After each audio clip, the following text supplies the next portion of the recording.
At 4:27 a.m. on September 15, 2019, veteran truck driver Peter Morrison deliberately crashed his fully loaded Peterbilt semi-truck at 70 miles per hour into his Minnesota home, killing his wife Claire and her lover in what would become Rochester's most shocking crime of the decade. He watched them die through his own security cameras. This is a story of betrayal, surveillance, and calculated revenge, where modern technology revealed an affair and enabled its deadly conclusion. Let's take you back to how it all began. Peter Morrison bought his first truck in 2001, the same year he met Claire Thompson at a diner off I-35 in Albert Lea, Minnesota. By 2004, they were married, and Peter had grown his one-truck operation into a partnership with Northern Plains Transport. At 42, he was their most reliable driver, logging over 2 million accident-free miles. His fellow drivers called him Precision Pete, a nod to his methodical nature and perfect delivery record. Every Thursday, when he wasn't on the road, Peter would meticulously wash his Peterbilt at the Terminal Road truck stop, the same way he'd done for 15 years. Claire Morrison transformed herself from a small-town diner waitress into a respected healthcare administrator through night classes and relentless ambition. By 2019, at 38, she managed a staff of 50 at Mayo Clinic's operations department. Her recent promotion in March came with a corner office overlooking Rochester's medical district. The promotion also brought longer hours, frequent networking events, and a new circle of colleagues who'd never known her as the girl who once served truckers coffee at 3 a.m. Their paths would never have crossed with Alex Reeves if it weren't for Mayo Clinic's new pharmaceutical partnership program. Arriving in Rochester in January 2019, the 31-year-old sales representative quickly made a name for himself. His Audi RS5 became a familiar sight in the clinic's executive parking lot, and his presentations in the third-floor conference room drew unusually high attendance, particularly from the female staff. Fresh from success in Boston's medical district, Alex brought an East Coast polish to Minnesota's third-largest city. His designer suits and carefully cultivated LinkedIn profile spoke of ambition, success, and a man going places. None of these three people could have predicted how their lives would violently intersect that September morning. But the seeds of destruction were planted long before Peter's truck made its fatal journey down Maple Grove Lane. By spring 2019, Claire's late meetings had become more frequent. Alex's Audi was regularly parked 2 blocks from the Morrison home, and Peter's trucking routes seemed increasingly longer and lonelier. The Morrisons' red brick home at 1842 Maple Grove Lane stood as a testament to their shared dreams. Purchased in 2014 when Claire landed her first management position at Mayo Clinic, the Craftsman-style house represented their ascent from humble beginnings.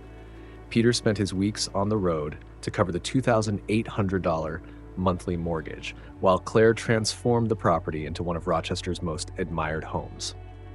By early 2019, their 15-year marriage had settled into a comfortable rhythm.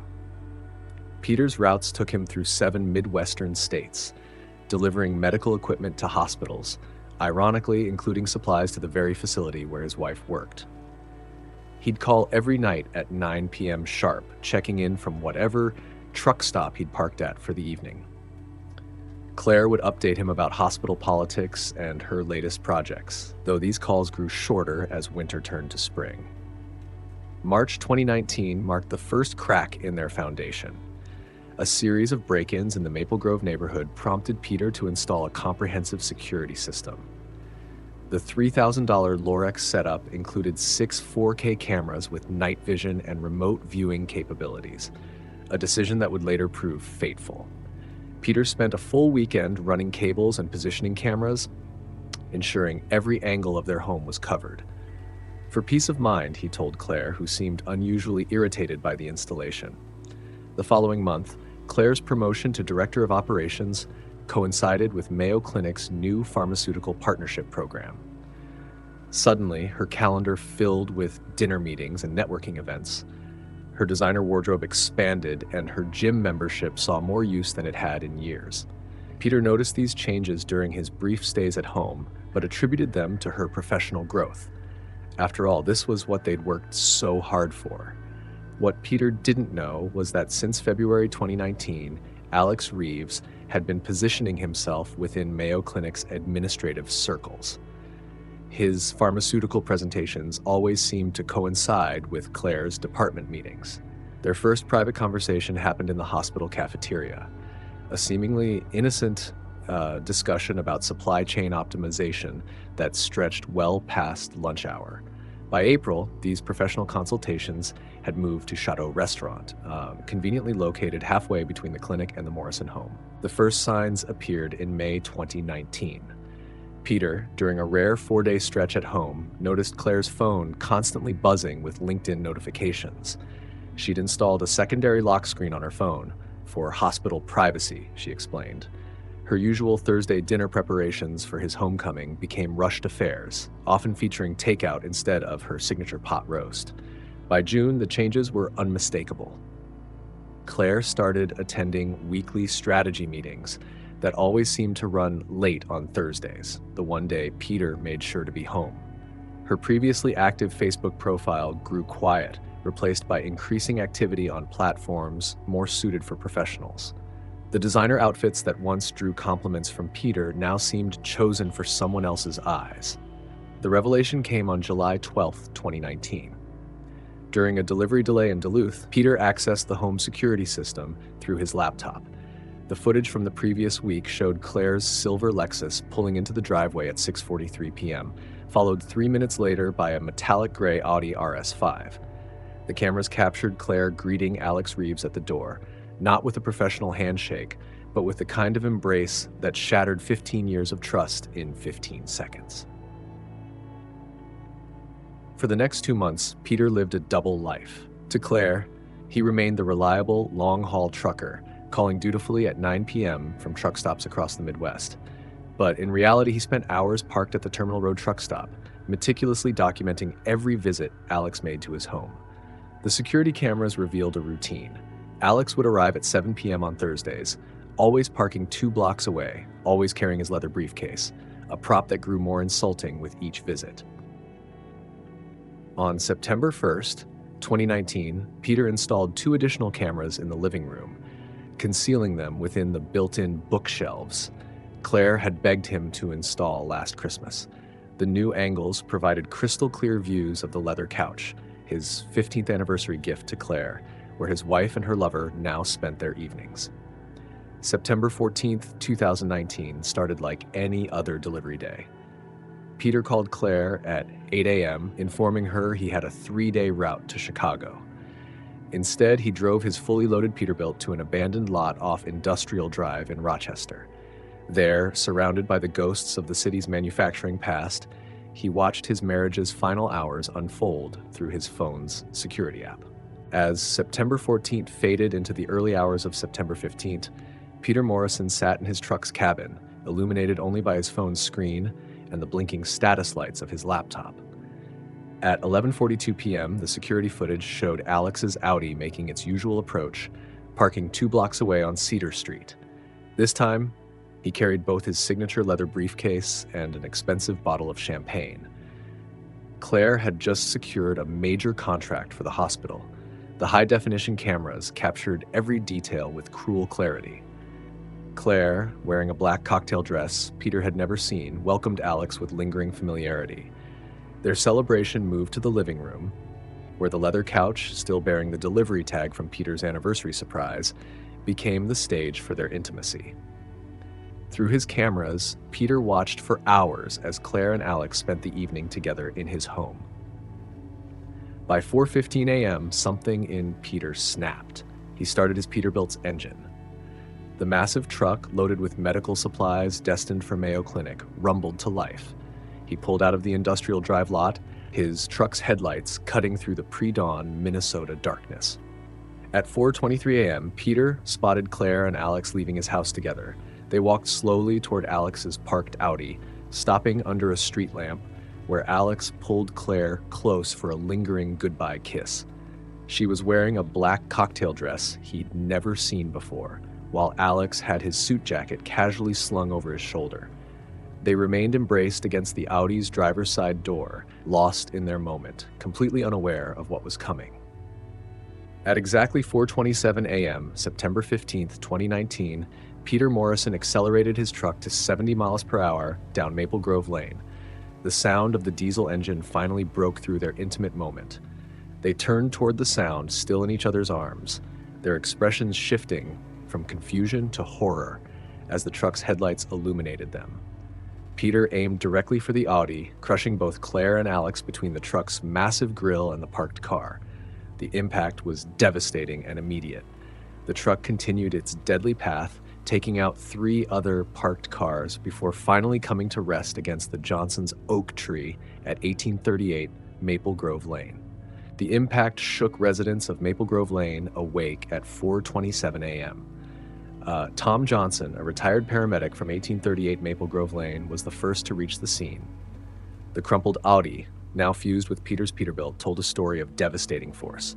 Despite his 30 years of emergency response experience, Johnson had to steady himself against his mailbox at the site before him. By 4:32 a.m., the first Rochester police units arrived, responding to multiple 911 calls about an explosion on Maple Grove Lane. Officer Michael Bennett found Peter Morrison sitting calmly on the curb, his hands resting on his knees. "They're dead," was all he said, handing Bennett his commercial driver's license. Detective Sarah Reynolds from Rochester PD's Homicide Division arrived at 5:15 a.m. The crime scene painted a clear picture. Skid marks started 200 feet before impact, suggesting no attempt to brake. Claire's silver heel marks on the Audi's door showed where she had been standing.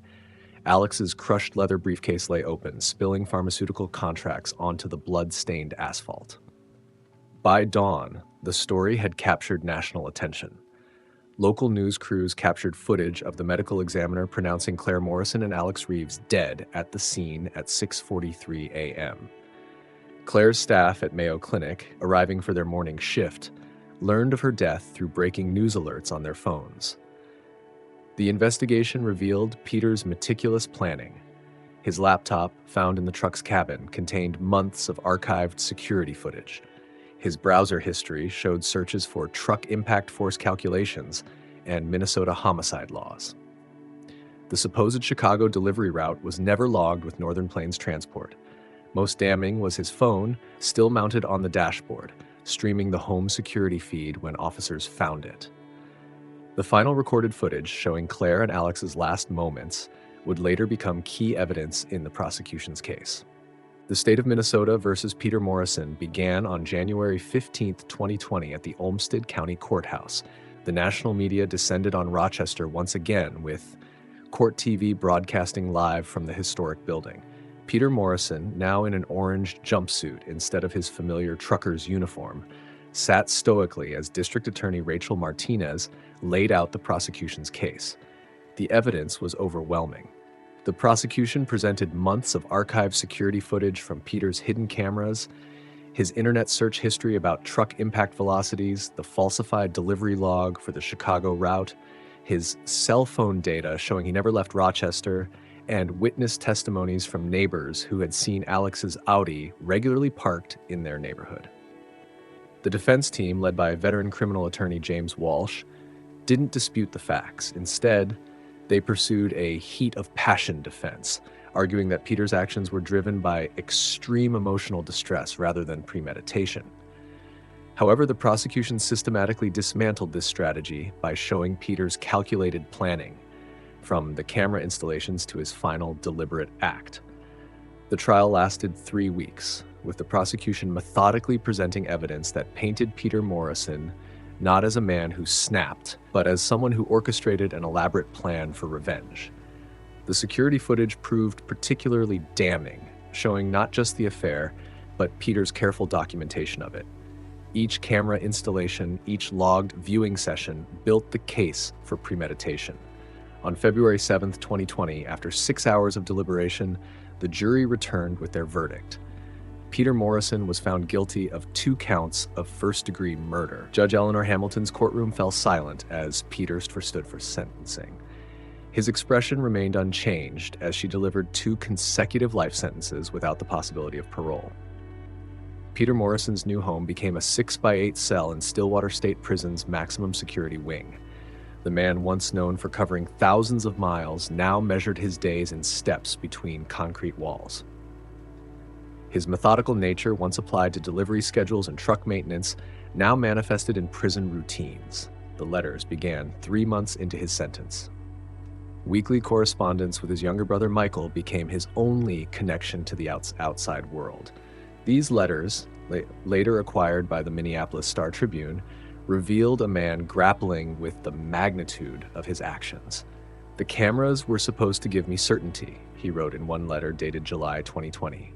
"Instead, they became windows into my own destruction. Every night, I see their final moments through those crystal clear lenses I installed with my own hands."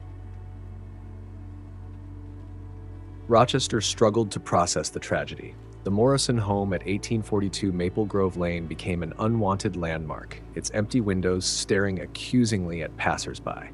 Property values in the neighborhood plummeted. After 6 months of failing to sell the house, the City Council approved its demolition in December 2020. Mayo Clinic established the Claire Morrison Memorial Fund for Healthcare Administration scholarships, a gesture that drew mixed reactions from the community. Alex Reeves' family declined to have his name associated with any memorials, preferring to grieve privately in Boston. The Terminal Road truck stop, where Peter had spent countless hours monitoring his security feeds, became a sort of unofficial memorial. Truck drivers passing through would point out the spot where Precision Pete used to park, their stories growing more elaborate with each retelling. By 2021, the physical reminders of the tragedy began to fade.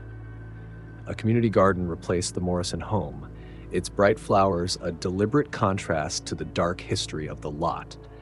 But the impact lingered in less visible ways.